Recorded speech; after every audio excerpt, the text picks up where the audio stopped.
Hello, I'm Chiranjib Sengupta and you're here with me at the Energy Connect studio at the Egypt Energy Show or EGYPES 2025 in Cairo. I'm delighted to have with me in the studio today Gavin Thompson, the Vice Chairman for EMEA at Wood Mackenzie. Thank you so much, Gavin, for being with us. Pleasure. Thank you for inviting me. Thank you very much. And we are here in Cairo for EGYPES 2025. What are your thoughts on the progress so far in building a secure and sustainable energy future, especially when you look at here in the region? Yeah, I think it's a priority for governments, companies, consumers worldwide. We've been through 2 or 3 very tough years. And so, the energy trilemma has taught us that energy security is really paramount and that therefore building on energy security to provide affordable and sustainable energy is completely integrated. And we've seen that in Egypt really strongly, where we've had a significant gas crunch in the last few years. And look what's happening here this week. We're seeing gas export deals importing into Egypt being announced. We're seeing more partnership, collaboration. I keep hearing these words, and that's really driven by that security part of the trilemma. It doesn't exist in its own orbit. There's a lot of work in parallel around developing the lowest carbon intensity gas to support the economy here and elsewhere. We've had a lot of conversations around carbon capture in future in Egypt. Could Egypt be a sink for carbon capture? For Europe, it's on the doorstep. And also around affordability. Consumers want the benefits of reliable, clean energy, but they want to be able to pay for it. And we see a key role for gas in that, but not gas on its own. Gas is part of a broader energy mix, which includes renewables. In the future will include hydrogen, and weaving that together. It's a tough job, but we're seeing some progress. And taking all of that into view, what are your thoughts on the potential of the region as an energy hub, as a future energy hub, especially when it comes to natural gas? Yeah, East Med gas has been on the radar screen for a long time. It's a big part of the portfolio of the majors. It's particularly the deep water gas, and it's the majors who will develop that, who are needed. It's faced obstacles. Some of those are inherent in the region. I think it's probably true to say that this is a tough neighborhood. But look, deals are getting done.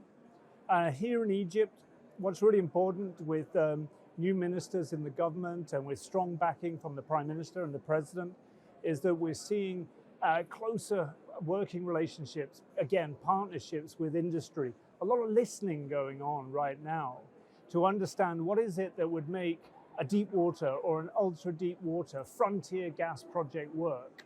What kind of terms are required? What sort of payments are required? And then we're seeing that progress on cross-border trade. Really essential if Egypt is to build out or resurrect its hopes to be the gas hub in the region. And there's a lot of issues there for governments to grapple with. This isn't just about signing a sales contract. But look at this week, real progress with Cyprus and Egypt. And we've already got gas supply coming from Israel. More could come through. So yeah, I still think the potential to build out Egypt as that hub exists. It's taken a hit in the last few years, but it's back on the table. And I think you said deals are getting done. Deals are also getting done when it comes to green hydrogen a lot in the region. Your thoughts? Yeah, we see green hydrogen as a superb choice. It's a longer term choice. We need costs to come down. We're still looking at costs which are not really competitive into the market. Buyers are holding back. And in fact, globally, you might see blue hydrogen moving faster, where you've got low-cost gas supply, not East Med particularly. But longer term, yes, when the cost of the electrolyzers, when the renewable power capacity expands, it's able to offer something closer to 24/7 clean power, subsidies, incentives from the European Union. Look, Egypt, we might be indoors right now, but we're in a very sunny country. And the government also, really importantly, has talked a lot about making land access easier so we can get the solar panels in, we can get access to land to build the electrolyzers and the capacity. And there's a very a low carbon hydrogen hungry market on Egypt's doorstep. So a lot of the foundations are there. We just need to keep moving that forwards. And that's an excellent point about the very energy hungry market. And how do you see going forward, how do you see sort of technology playing a key role in cleaning up that sort of entire value chain? Yeah, well, we can't have a conversation about energy without talking about AI. And look, I think we're probably 2 or 3 years away from really understanding what generative AI will be able to do for the energy industry. And I don't think anybody really has an answer to that right now, because this, like AI itself, this is a learning process. But this is going to be huge, particularly when we look at efficiencies, cost reduction, opening up new areas that we don't yet fully understand, partnerships with tech companies. You see this in the US, the tech companies are moving into power because they want clean energy to drive data centers. That will lead to breakthroughs.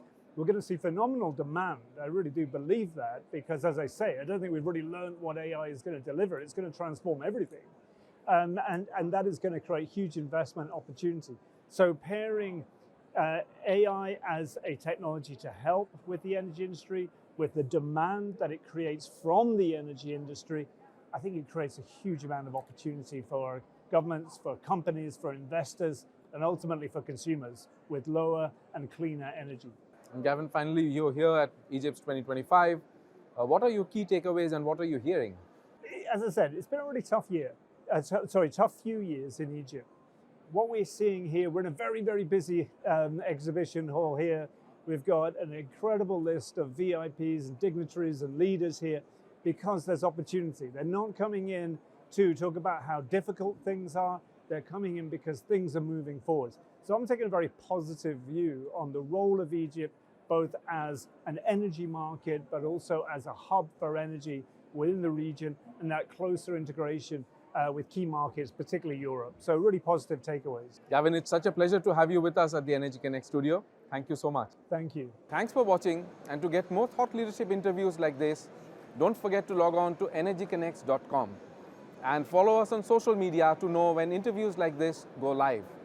I'll be back with more studio interviews from EGYPES 2025 in Cairo. See you soon.